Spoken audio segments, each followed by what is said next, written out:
glad to give you a position in the office or as a backstage worker."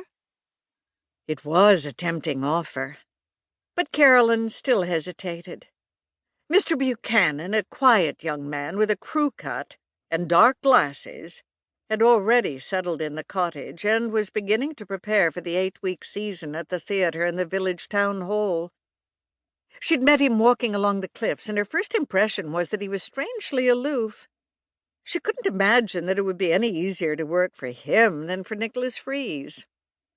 "I'd still prefer taking the job at the antique barn," Carolyn insisted. Elizabeth sighed.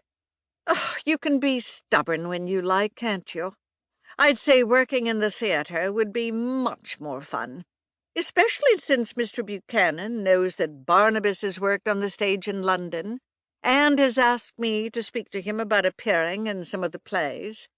Barnabas may well be one of the actors." Carolyn said, "Well, then I'll go see Barnabas on the stage. I'll have nearly all my evenings free."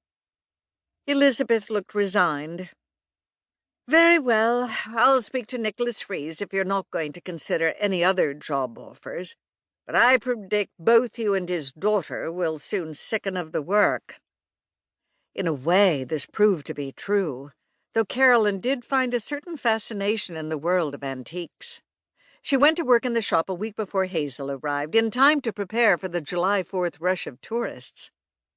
The huge gray barn, with its open center door and plain white sign announcing, in uneven black lettering, "Old Antique Barn," was a familiar sight to visitors driving into the village, and the white rooster weather vane on its peaked roof made the shop a landmark.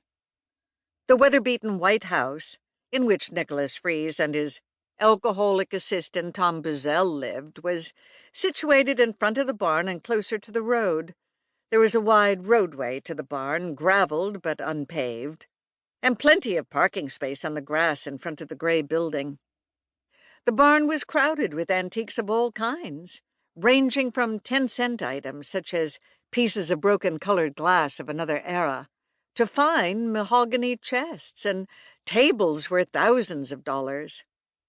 The small office and reception room was situated to the right of the barn door entrance, an untidy, dust-ridden place with a large old-fashioned safe in one corner.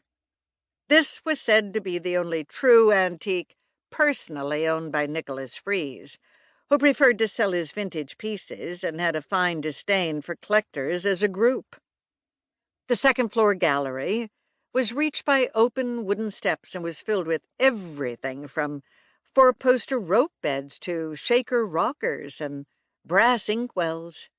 Part of the gallery was partitioned off into a room, which was kept locked since it contained rare items and pieces on which Tom Buzzell was making repairs. The first morning Carolyn reported for work, she met Tom Buzzell inside the doorway of the barn, where he was industriously restoring the finish of a Hepplewhite mahogany bow-front bureau. He paused in his labors to grin at her and ask, "You Elizabeth's girl?" "I am," she said, with a smile for him. "Is Mr. Freeze in?" "You'll find him in the office," Tom Buzzell informed her with a wink. "He likes to count his money first thing in the day. Makes him feel good." She laughed. "I wonder what he wants me to do here."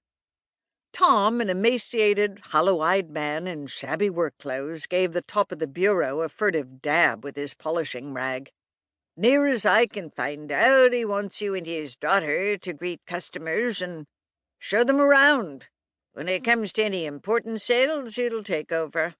But you better go in and talk to him yourself." "I suppose I should," she agreed. "Nice meeting you, Mr. Buzzell." He chuckled. "Oh, you'll be seeing plenty of me except on weekends. I sort of take them off. But come Monday, I'm always Johnny on the job, whether I have a hangover or not." Carolyn could think of no proper reply to this. She'd heard enough about his drinking bouts and his interest in spiritualism. One of the favorite stories of the town gossips was that as soon as Tom Buzzell got properly liquored up at the Blue Whale Tavern, he always buttonholed strangers and began telling them tales about the ghosts of the village.